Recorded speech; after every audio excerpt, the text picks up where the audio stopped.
আচ্ছা, এমন কিছু মানুষ তো আমাদের সবার চেনা, তাই না? যারা সব সময় সবার খেয়াল রাখে, সবাইকে ভালো রাখতে চায়। কিন্তু অদ্ভুতভাবে দিন শেষে তারাই যেন সবচেয়ে বেশি কষ্ট পায়। আচ্ছা, এমনটা কেন হয়? চলুন আজ এর পেছনের মনস্তত্ত্বটা একটু তলিয়ে দেখি। হ্যাঁ, এটাই কিন্তু আজকের মূল প্রশ্ন, যে মানুষগুলো নিজেদের উজাড় করে দিয়ে অন্যদের সাহায্য করে, মুখে সবসময় একটা হাসি লেগে থাকে, তাদের ভেতরেই কেন এত নীরব একটা সংগ্রাম চলতে থাকে? মনস্তত্ত্ব কিন্তু বলছে এর পেছনে একটা বেশ বিপজ্জনক প্যাটার্ন লুকিয়ে আছে। আর এখানেই আমরা একটা অদ্ভুত জিনিসের মুখোমুখি হই, যেটাকে বলা হয় দয়ার প্যারাডক্স বা কাইন্ডনেস প্যারাডক্স। মানে ব্যাপারটা এমন এক পরিস্থিতি যেখানে অতিরিক্ত দয়ালু আর সাহায্যকারী হওয়ায় নিজের জন্য কাল হয়ে দাঁড়ায়। চলুন তো দেখি এই চক্রটা ঠিক কিভাবে কাজ করে। এই যে প্যাটার্নটার কথা বলছিলাম, এটার কিন্তু একটা নির্দিষ্ট নামও আছে। একে বলা হয় পিপল প্লিজিং সিনড্রোম।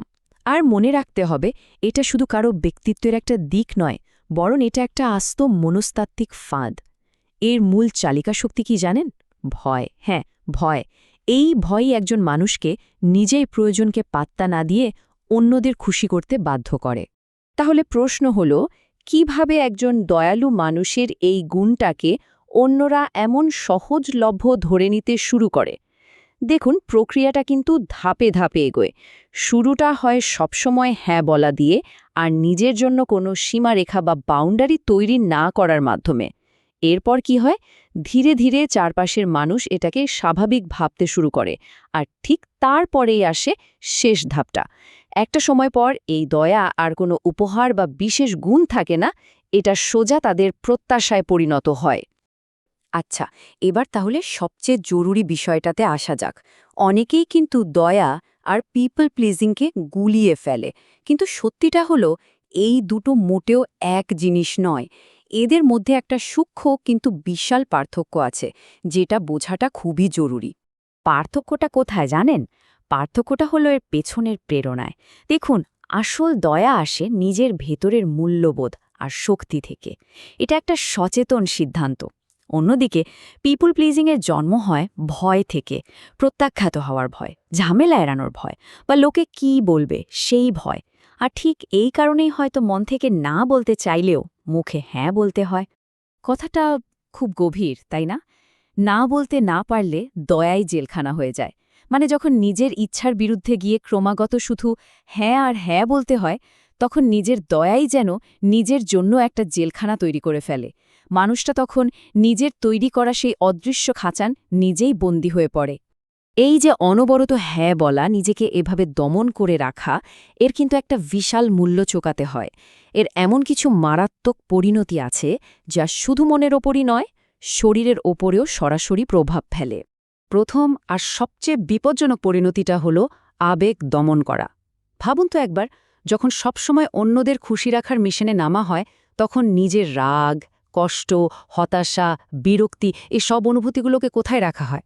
সেগুলোকে চেপে ফেলা হয়, লুকিয়ে ফেলা হয়। ফলে বাইরে একটা হাসিমুখ থাকলেও ভেতরে ভেতরে একটা নীরব ঝড় চলতেই থাকে।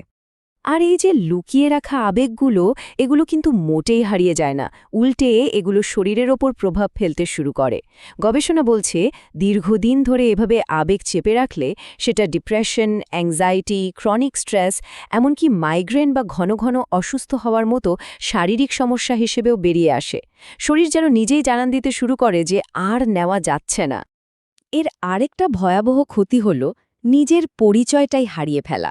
ভাবুন, বছরের পর বছর ধরে যদি শুধু এটাই ভাবা হয় যে অন্যরা কি চায়, ও কি ভাববে, তাহলে একটা সময় পর নিজের আসল চাওয়া পাওয়াগুলোই কিন্তু হারিয়ে যায়, মানুষটা ভুলেই যায়।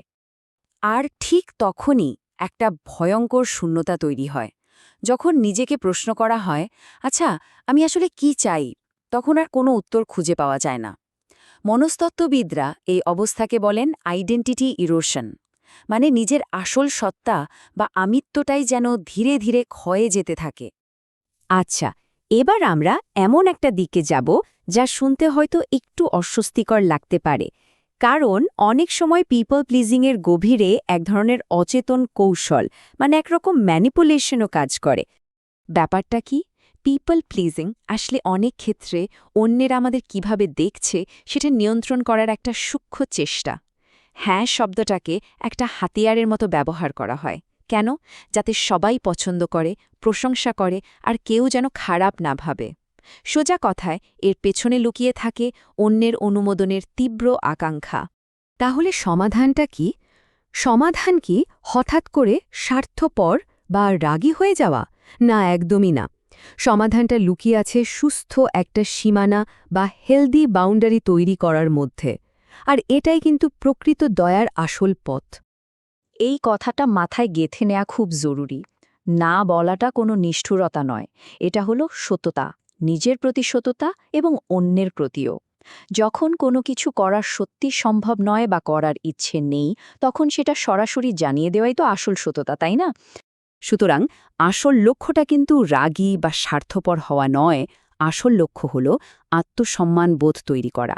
অবশ্যই অন্যদের সাহায্য করতে হবে, কিন্তু নিজের আত্মসম্মানকে বিসর্জন দিয়ে নয়। একটা কথা মনে রাখা দরকার, মানসিকভাবে সুস্থ মানুষরা কিন্তু সবসময় হ্যাঁ বলে না, তারা জানে কখন আর কিভাবে না বলতে হয়। এই সুস্থ সীমানা তৈরির কয়েকটা মূল নীতি আছে, যেমন এমনভাবে সাহায্য করা উচিত যাতে নিজের আত্মসম্মান বজায় থাকে। এটা মেনে নিতেই হবে যে মাঝে মাঝে না বলাটা দুর্বলতা নয়, বরং মানসিক সুস্থতার লক্ষণ। আর সবচেয়ে বড় কথাটা হলো নিজের ভালো থাকাকে প্রায়োরিটি দিতে হবে, কারণ নিজে ঠিক থাকলেই তো অন্যকে সাহায্য করা যাবে, তাই না?